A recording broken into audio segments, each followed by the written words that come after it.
안녕하세요, 블루샤인입니다. 오늘은 수원과 전북 경기에 대해 리뷰해 보도록 하겠습니다. 그럼 시작하겠습니다. 먼저 경기 요약 보시겠습니다. 4월 3일 토요일 오후 2시 수원 월드컵 경기장에서 펼쳐진 수원과 전북의 경기에서 수원이 전북에게 1대3으로 패했습니다. 단순 스탯으로 볼 때는 전반적으로 수원과 전북은 비슷한 스탯 또는 수원이 우위로 보이지만 경기 결과는 정반대인 것으로 크게 졌습니다. 양팀 선발 명단 보시겠습니다. 수원은 3호의 전술로 나왔고요. 키퍼 양영모, 수비 박대현, 최정원, 장우익, 미드필더 이기재, 김민우, 한석종, 고승범, 김태하, 공격수로 제리치와 강현묵이 출전했습니다. 키퍼가 바뀌었고 전방의 투톱 모두 바뀌었습니다. 수원은 제가 봤을 때는 4-1-4-1로 출전했는데요.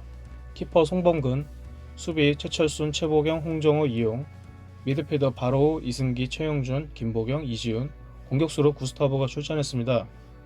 전북은 대체로 노련하고 경험이 많은 선수 위주로 출전을 하되 구스타보의 출장이 눈에 보였습니다.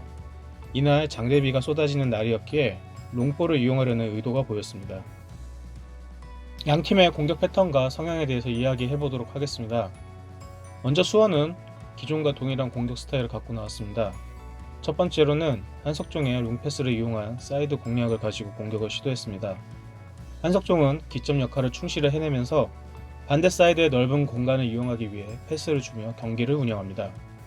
이후 좌우 사이드의 얼리 크로스 또는 다시 뒤로 백패스를 하면서 상대방을 유인하는 그러면서 경기 운영을 하는 모습을 보여줬습니다.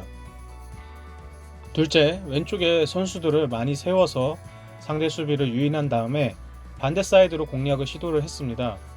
이로 인해서 김태환에게 많은 공간을 할당을 하고 공격을 창출하는 방법을 사용했습니다. 거의 이 두 가지 패턴만 반복했다고 보입니다. 전북은 구스타보 선발로 나온 것처럼 롱패스에 의한 공격을 하겠다는 의도를 확실하게 보여줬습니다. 이에 따른 데이터 수치도 변동이 있는데요.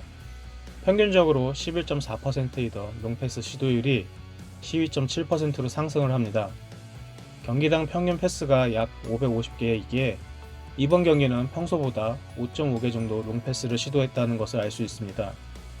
구스타보는 최정원을 끌고 다니면서 헤딩 경합을 시도했고 후방에서 구스타보를 향해 롱패스를 날려줬습니다. 이것에 대해 세컨볼을 대비해서 전북은 순간적으로 라인을 끌어올리면서 미들이 3명뿐인 수원의 공간을 곳곳 점령하고 세컨볼을 따서 공격하는 성향을 보여줬습니다. 여기에 구스타보의 공중 경합률이 궁금해서 정리를 해봤습니다. 구스타보는 이 경기 이전까지 경기당 8.6개 시도 5개 성공률 58%를 기록하였으나 이날 경기에서는 15개 시도 8개 성공 53%의 성공을 보여줬습니다. 이렇게 구스타보를 이용한 공격이 더 많았고 일단 이 선수가 있는 것 자체가 수원에게는 큰 부담이 되는 상황이었습니다.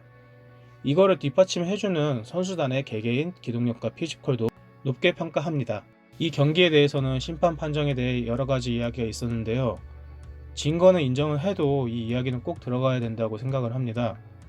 이번 시즌 팔꿈치로 인한 파울 지적 및 심하게는 퇴장까지 나오는 사례가 꽤 있습니다. 송시의 퇴장도 그랬고 같은 라운드에서 나온 문지한도 마찬가지입니다. 전반 시작하자마자 고승범이 박스 안에서 넘어졌는데 머리가 흔들리는 장면이 나올 정도로 팔꿈치에 맞았지만 VAR을 봐도 PK를 주지 않았습니다. 만약에 이게 노파울이라고 하면 시뮬레이션 액션을 한 고승범에게 경고를 주는 게 맞겠죠. 하지만 고승범에게 파울 주지 않았던 것은 아무런 접촉이 없다고 이야기하는 거 아니겠습니까? 바로 이어진 장면도 마찬가지입니다. 이지훈은 이기재에게 헤딩 경합을 하며 팔꿈치로 밀며 들어갔습니다만 일반 파울로 끝나고 말았습니다. 심판별로 판정 기준이 다를 수는 있지만 너무나도 큰 편차인 것에 대해 지적을 안 할 수 없다고 생각합니다. 하지만 이것에 대해서 심판은 충분히 예상 가능한 결과로 이야기를 할 것입니다. 심판 판정 존중 또는 적절, 언제나 그래왔으니까요. 실점에 대해서 이야기해 보도록 하겠습니다. 전북은 코너킥 기회에서 최보경의 정확한 헤딩으로 골을 만들어냅니다. 수원의 낮은 제공권과 함께 오랜만에 선발 출전한 양영모의 어설픈 모습이 만들어낸 합작품이었습니다. 더불어 올 시즌 수원은 단 한 번의 역전도 하는 일이 없습니다. 전술적인 문제도 있겠지만 기대할 만한 선수가 없는 서브진도 큰 문제이기에 선제 실점을 한 순간 경기는 굉장히 어렵게 되어버리는 것입니다. 이렇게 전반을 1대0으로 마치게 되었습니다. 후반 시작하고 수원은 만회골을 넣기 위해 열심히 노력을 했지만 소득이 없었습니다. 강현묵을 김건희로 바꾸고 골을 넣으려고 하였으나 공격적으로 찬스를 만드는 모습도 부족했고 결정력도 굉장히 떨어졌습니다. 여기서 추가적으로 문제가 발생이 됩니다. 고승범에게 무리가 와서 벤치에 못 뛴다는 표시를 보내고 결국 교체가 되고 맙니다. 이때 수원은 굉장히 모험적인 수를 택하는데요. 바로 니콜라우를 투입하게 됩니다. 지고 있으니 골을 넣겠다는 의도였습니다. 하지만 투입된 지 1, 2분 만에 굉장히 실망스러운 위치 선정을 하면서 아직도 전술과 경기를 이해 못하는 그런 모습을 보여줬습니다. 수원의 불운은 여기서 끝나지 않는데요. 투입된 니콜라우가 10분도 안 되어서 상대의 거친 태클로 인해 부상 아웃이 됩니다.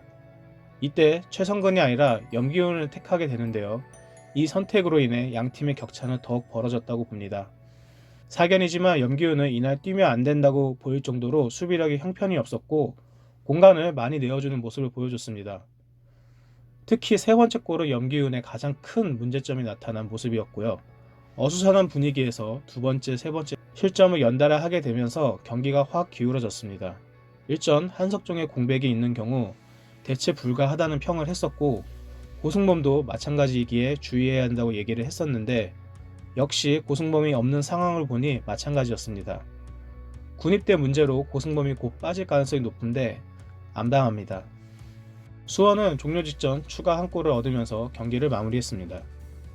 데이터로 정리를 해보고 경기를 추론해 보려고 했습니다. 저는 사실 이 경기를 보면서 서정원 감독 시절 불쾌하게 졌던 게임들이 생각이 났었는데 그 이유에 대해서 데이터로 확인이 가능했습니다. 일단 유효 슈팅 허용이나 박스박 슈팅에 대해서 이야기를 하자면 상대에게 좋은 기회를 평소보다 많이 허용하고 비가 오는 상황에서 슈팅을 아꼈다는 이야기가 보입니다.